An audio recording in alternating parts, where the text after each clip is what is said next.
સમગ્ર ગુજરાતમાં કાયદો અને વ્યવસ્થાનું તંત્ર કઈ હદે ખાડે ગયું છે અને ભારતીય જનતા પાર્ટીના ભ્રષ્ટાચારના પાપના કારણે જે અનેક કાંડ સર્જાયા અને ગુજરાતના વિવિધ ખૂણે ગુજરાતના સંપૂર્ણ નિર્દોષ બેગુના નાગરિકોના જીવ આપણે ગુમાવ્યા, એ વાતનો આ રાજ્યની સરકારને, ભાજપ સરકારને એક ટકો પણ વસવસો નથી.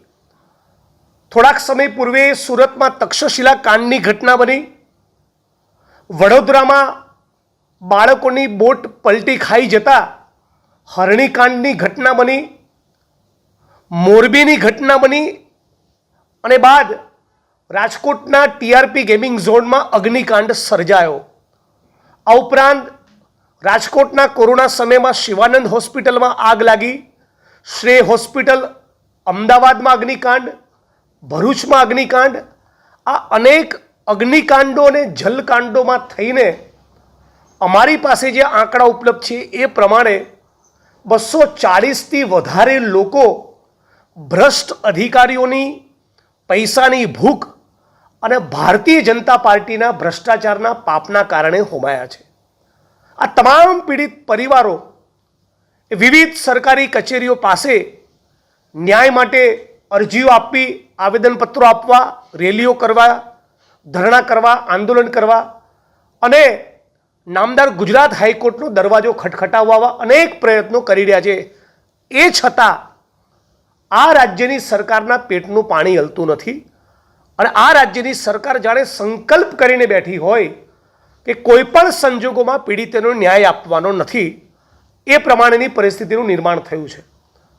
થોડાક સમય પૂર્વે અગ્નિકાંડના મુદ્દે રાજ્યના મુખ્યમંત્રી ભૂપેન્દ્રભાઈ પટેલે રાહુલ ગાંધીએ મુલાકાત કરી, એ પછી પાર્લામેન્ટમાં જો મુદ્દો રાહુલજી કે કોંગ્રેસ પાર્ટી ઉપાડશે તો પોતાનું નાક કપાશે એવી બીકના કારણે અગ્નિકાંડના પીડિતોને મળવા બોલાવ્યા, પણ હજુ સુધી એમના હૃદયમાં તક્ષશિલા, હરણીકાંડ કે મોરબી ઝૂલતા પુલની ઘટનામાં જેમણે પોતાના બાળકોને, સ્વજનો ગુમાવ્યા, એના માટે આ કહેવાતા મૃદુ મુખ્યમંત્રીના મનમાં સંવેદનાનું એક ટપકું પણ પેદા થયું નથી. ઉલટું નાની માછલીઓને પકડવી, મોટા મગરમચ્છો અને ભાજપના ભ્રષ્ટ પદાધિકારીઓ અને ભ્રષ્ટ નેતાઓને બેશરમીપૂર્વક છાવરવા, એવું આ સરકારનું વલણ એ સમગ્ર ગુજરાતના મીડિયાને જનતા સમક્ષ છતું થઈ ચૂક્યું છે. મોરબીના પીડિત પરિવારોની માંગણી બહુ સ્પષ્ટ છે. આ પ્રકરણમાં સીબીઆઈને તપાસ સોંપવામાં આવે. આ પ્રકરણમાં 173(8)ની વધુ તપાસની અરજી કરી છે, તો એ અરજીને લઈને પીડિત પરિવારો ન્યાયતંત્ર સમક્ષ કેમ જવું પડે? રાજ્યની પોલીસ પ્રશાસન શું કાયદો નથી જાણતી? એ ધારે તો આમાં બીજા જેટલા પણ કસૂરવારો નીકળે એ તમામની ધરપકડ થઈ શકે. એટલે એમની માગણી છે, અમારી પણ વિપક્ષ તરીકે માગણી છે કે મોરબીના પીડિત પરિવારોની માગણી પ્રમાણે સીબીઆઈને તપાસ સોંપવામાં આવે, ફાસ્ટ ટ્રેક કોર્ટમાં આનો કેસ ચલાવવામાં આવે. પીડિત પરિવારોની મશ્કરી કરતા હોય એવું વળતર નહીં. અગ્નિકાંડમાં તો ફક્ત 4 લાખ, એ રકમ તો એકાદ વર્ષમાં ખર્ચાઈ જાય.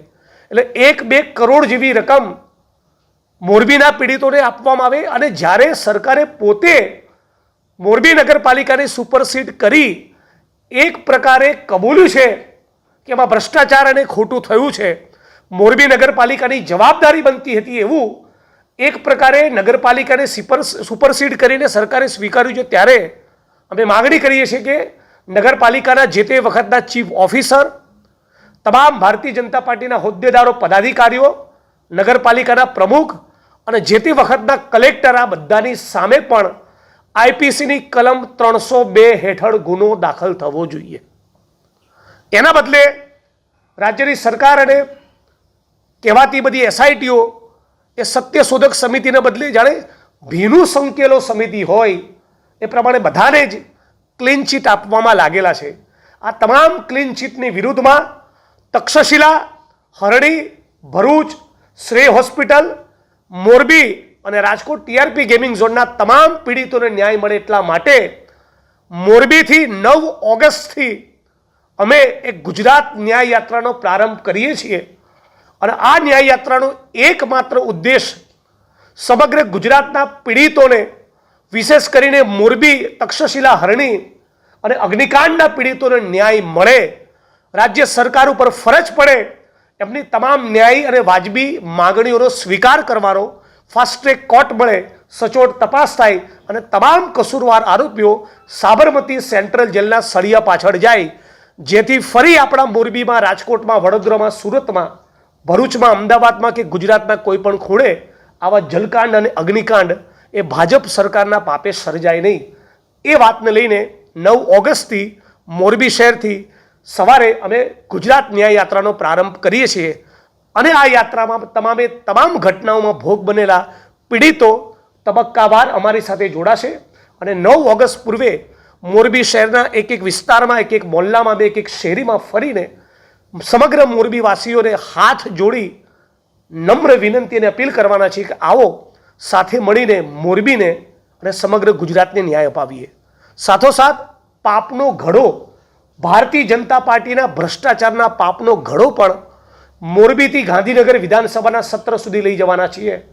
આવો મોરબીવાસીઓ, રાજકોટવાસીઓ, સમગ્ર ગુજરાતના લોકો, તમારા વિસ્તારમાં, જિલ્લામાં, તાલુકામાં, ગામમાં, શહેરના, મોહલ્લામાં જે પણ ભારતીય જનતા પાર્ટી તમારી સાથે અત્યાચાર કર્યો, જુલ્મ અને અન્યાય કર્યો, તમારું શોષણ કર્યું, ભ્રષ્ટાચાર કર્યો, લૂંટ મચાવી, જે પણ ભારતીય જનતા પાર્ટી પાપો કર્યા છે એની ચિઠ્ઠી એ પાપના ઘડામાં નાખો.